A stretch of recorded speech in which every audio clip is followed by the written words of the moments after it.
اہل سنت کی کتابوں سے یہ حدیث نبوی دکھانے کے لیے تیار. جب رسول نے فتح مکہ پہ خانہ کعبہ پہنچے تو فرمایا بلال اذان دے.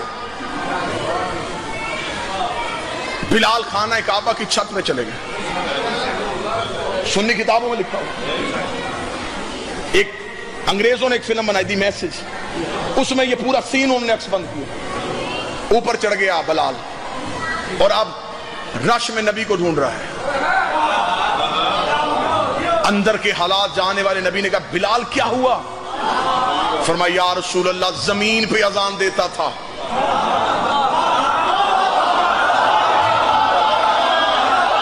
منہ کعبے کی طرف کرتا تھا, بھیج کعبے کی چھت پہ دیا ہے, ایسے اذان دوں؟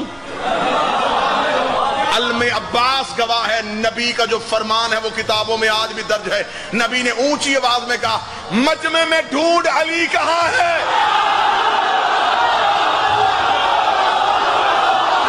بندے اکٹھے ہو کے نبی کے پاس انہوں نے کہا یا رسول اللہ تو نے بلال کا چہرہ علی کی طرف کیوں کیا؟ نبی نے وہی پہ حدیث پڑھ دی. فرمایا یا علی انت مثل الکعبہ, اے علی تیری مثال میری امت پہ کعبے کی ہے.